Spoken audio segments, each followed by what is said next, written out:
Всем привет! Сегодня решил снять видео на злободневную тему, которая идет в последний, наверное, уже месяц. Это, как известно, коронавирус, да?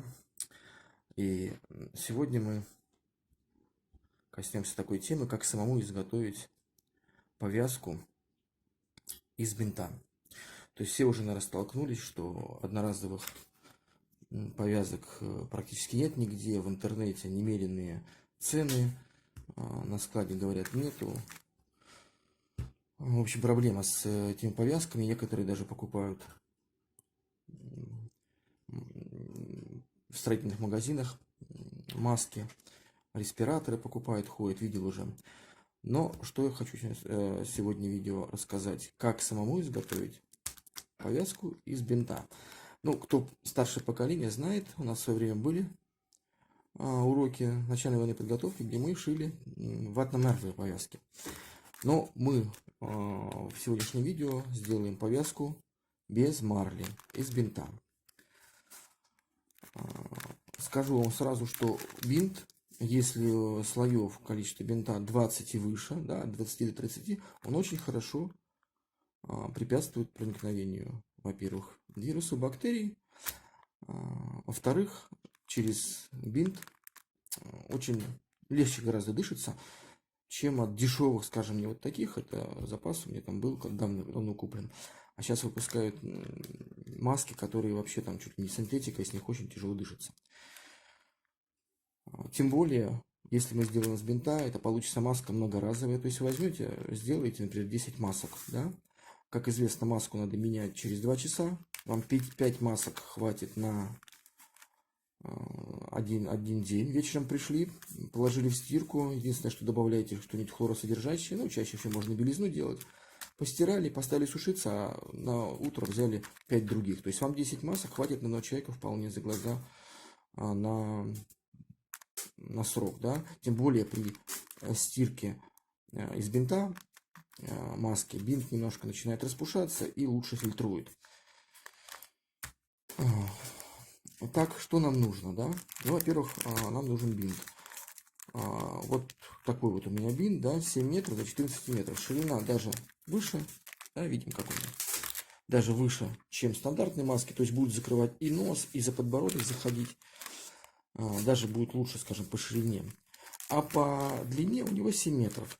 Вот ширина стандартной вот этой вот повязки, да, это 16 сантиметров. Ну, мы знаем, да, она не совсем к ушам доходит, там есть запас, можно чуть-чуть запас сделать, чтобы она была пошире. То есть мы возьмем 20 сантиметров. Берем 7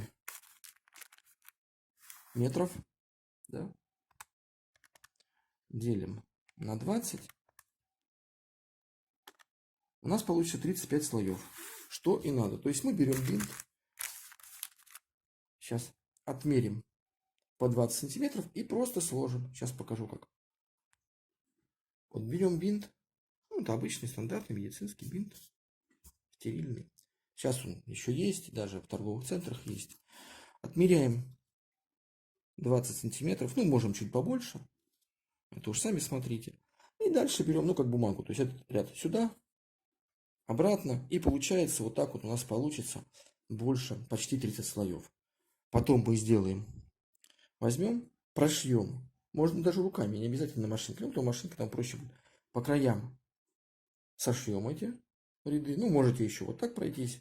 Да, там меньше лучше не будет, ну, чтобы она не сильно болталась. То есть, в принципе, можно по краям пройти, потом крест-накрест. И еще вот здесь там в центре, чтобы слои были скреплены. И потом пришьем к краям резиночки. Ну, можно обычные там резинки, которые, знаете, для одежды там продаются в магазинах.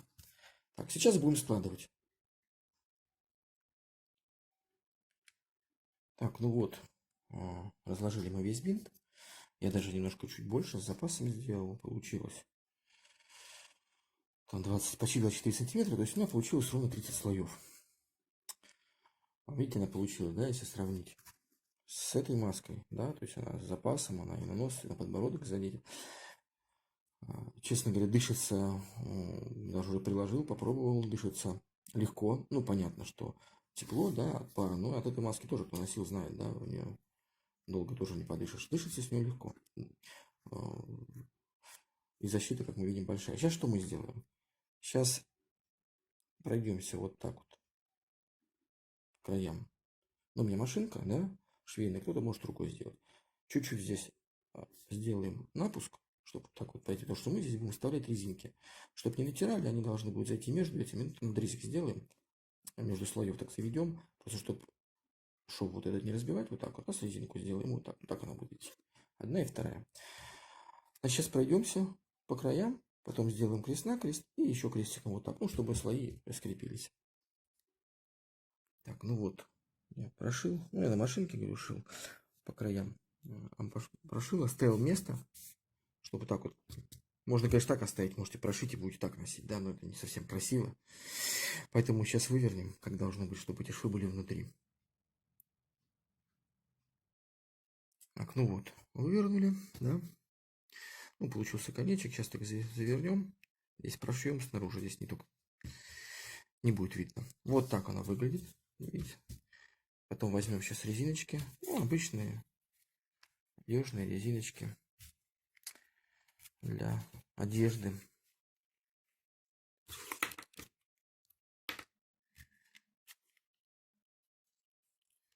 Пришьем петельки вот так, ну как в смысле.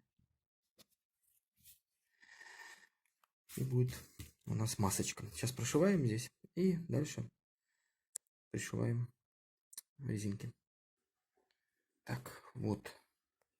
Прошлись мы, закрыли это местечко. Сейчас берем резиночки. Тут, видите, после выворачивания на уголках остались места, как раз они туда вставим. И вот так будут резинки стоять. Сейчас только размер померим, чтобы они были в натяг. И будем пришивать. Ну, это можно хоть на машинке, хоть рукой. Я говорю, вообще можно рукой, по идее, руками делать, у кого машинки нет. Так, вот я отрезал резинку. То есть я взял вот такую резинку, да, широкую, ну, стандартную, да. Обычно это в трусы, там, колготки детские используются.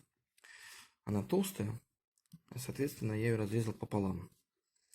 Ну, может кто-то, у кого-то пойти в магазин купить сразу узкую. Сейчас мы их вот так вот вошьем. И маска будет готова. Я даже, наверное, думаю, прошивать пока здесь не буду. Так оставлю. Ну, кто захочет, может прошить сам. Ну вот, пришил я резинки. Сразу скажу, что на машинке сложно. У меня машинка не берет слишком толстые слои. Поэтому проще взять руками пришить. И быстрее будет. И держаться будет лучше. Главное померить длину резинок, чтобы не давило и не спадала маска с лица. Как она выглядит? Сейчас я покажу на лице. Сидит довольно хорошо, она получилась у нас больше. Да, вот если сравнить с одноразовой стандартной маской медицинской, да, которую еще недавно в аптеке можно было купить без проблем. Сейчас это дефицит. Вот так. То есть она закрывает даже больше пространства, дышится легко. Очень легко. Ну, не очень, конечно, но когда выдыхаете, теплый воздух есть. Но дышится гораздо легче, чем вот на этой маске. Потому что это какой-то нетканный материал. Видите, резинки есть вообще проклеен, это на термоклее сделано. И вообще сейчас в последнее время сказали, качество, кто покупает, ухудшились. Вот такая у нас масочка получилась. Сейчас еще раз скажу, покажу, как она выглядит. Запасайтесь. Бинт пока еще есть в магазинах. Как я уже сказал, с одного бинта можно сделать одну маску минимум, многоразовую, которую можно будет стирать и использовать заново. Ну вот у нас вот так маска получилась. Да, ну естественно, зависит от резинки. То есть вот это вот я делал на себя, да, она слабовато сейчас, да, то есть когда посильнее, она лучше прилегает. просто показал, что как. Вот так она выглядит. То есть, в принципе, закрывает все, что надо. Здесь все прилегает плотно. Ну, когда резинка, в смысле, сильнее, то все плотно прилегает. Вот в таком виде мы получили маску. Ну, вот все, я о чем хотел рассказать. Всем спасибо, что посмотрели. Не болейте в это трудное время. Берегите себя, мойте руки в том числе. И постарайтесь меньше выходить из дома. Всем пока.